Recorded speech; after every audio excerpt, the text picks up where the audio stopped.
Dr. Jason Perez is the superintendent at Deer Creek Schools, and it's nice to have you here. Thank you for having me. Great. I mean, hey, happy new school year. Yes. Always an exciting time. Always. Always a stressful time. Very fast paced right now, just trying to get everybody enrolled and get the year kicked off. Right. So this is airing on Sunday. We're talking, though, a couple days beforehand, before you guys get back. We're talking on Tuesday.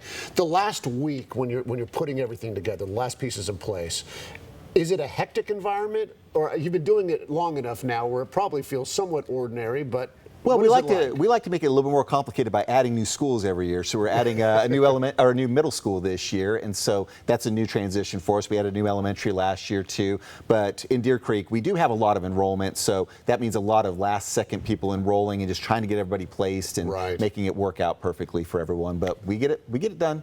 I want to talk to you a little bit more about what's coming this school year, but right now, I really wanted to bring you in and ask you about State Question 844. This is something that's going to be on everybody's ballot here in this August runoff election.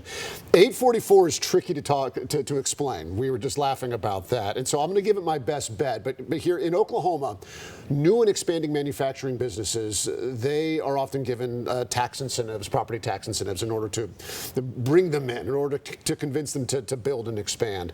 And in Oklahoma, local communities and districts, they are given reimbursements for that. The state will pay them. In fact, in the Constitution as it is right now, they are guaranteed reimbursements from the tax losses that they would have otherwise gained.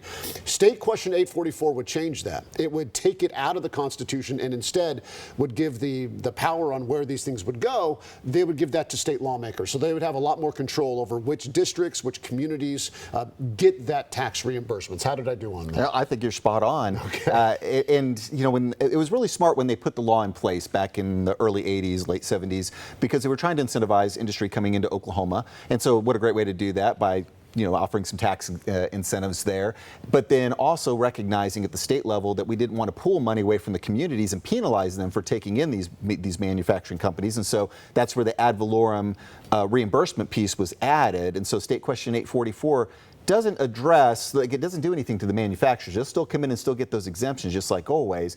It removes that piece where there is a guarantee of a reimbursement for the communities on the taxes that they lose through this exemption, and instead puts it back in the hands of legislators to make a determination as to how they want to distribute that money, which I will say in their defense that right now we've got an overage as far as how much is getting reimbursed. It's well beyond what is allocated for that exemption. This year, I believe they had to allocate an additional $62 million out of the general fund to be able to cover that difference. So it's something they do need to address. I get where they're coming from.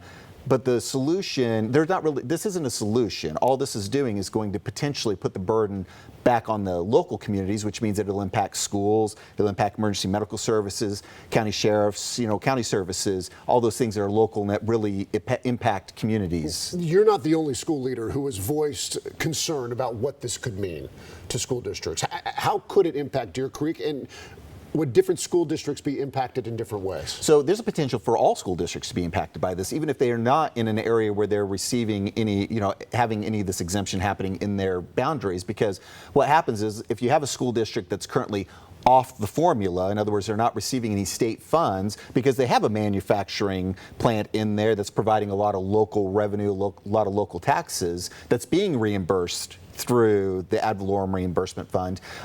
Right now, they're not on the formula, so all the other schools get to take that pie and it's divvied up accordingly. Right. If this happens, there's a potential that we might have some districts that are now qualifying to get back in the formula, which means less money for all school districts in the long run. So it's something that will impact a lot of people should it pass, depending on how it's implemented by the legislature. I mean, what is your response to lawmakers who, as you mentioned, there is an overage? And they say that the way that this is set up now, it's just not fiscally long-term responsible. It's not possible that the state of Oklahoma cannot do this long-term. So, and you've acknowledged some of that. Absolutely. But are there other ways that we could address that? Well, I think, though, that the solutions presented right now is going to put the burden on the backs of the communities rather than looking at the actual exemption itself. Now, if we're wanting to say, hey, we need to keep this exemption because we need to bring more businesses into Oklahoma, it's going to provide more jobs, I respect that. But where is the voice for the local communities? What if they don't want to take on that burden? Like right now, if a local community has a business that wants to come in and get a 30-year tax exemption, we've had one of those pop up in Deer Creek, the local community has a voice at the table to say, yes, we'll take that on because we want the extra jobs or whatever that opportunity is, or no, we don't want that because we don't feel that that's fair to our community to take that tax burden. Right now, with the way that State Question 844 is set up, the legislature would make that decision for the communities. So the community could take on perhaps the extra burden of whatever the thing would be, but not necessarily receive the benefits of that ad valorem tax. Precisely. So if it was tweaked where the community could say, hey, we don't mind taking on this property tax exemption piece because it's going to bring more businesses into our community, and we're willing to take on that difference. At least they're getting a voice. But there's going to be a lot of communities that aren't going to be willing to do that because they feel like everybody needs to be able to pay their fair share. If I'm paying my property taxes, I want that business to be able to do the same thing. So this question, though, doesn't solve the problem. It just shifts who gets to make the determination. And what it really does, though, is the scary part, is it takes away that guaranteed money for the counties to be able to set budgets to. Okay. I need to know how much money I've got to spend every year, and so do they. This does throw a lot of that up in the air. So that's State Question 844. I just got a few more seconds with you, sir, but I just wanted to bring up the fact that in this school year, we have new literacy regulations.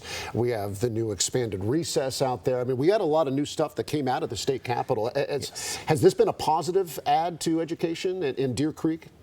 We're going to have to wait and see, honestly. The recess piece was a bit of a shock to all of us, and being able to try to fit that time in and not have it count toward the academic day, that was a stressor for us. Yeah, I mean, you had to figure stuff out Yes. pretty quick for that one. Yes, although we already had the recess, the 40-minute recess embedded into our day prior to that bill. I realize there's a lot of schools that maybe didn't, but the part that shocked us was, of course, now that half of that didn't get to count into our instructional minutes. Instructional time. So that was a little rough for us as far as scheduling goes. But we'll make it work. That's what we do. Hopefully, we can prevent having to do any more of that as we look to the next legislative session. And the literacy component? Again, it's going to have to be kind of a wait and see. We're waiting to see exactly what are going to be our responsibilities, what are the supports that we're going to receive as well. A lot of it's very dependent on the support coming in. Precisely. Right now, they've got the idea in place, which is admirable. But what does that look like in execution, and what are the supports that are going to be for the schools that need it the most? Dr. Jason Perez from Deer Creek, the superintendent out there, thanks so much for being with us here on what is obviously a very busy time of year for you, and we appreciate your time. Thank you. I appreciate it. Absolutely.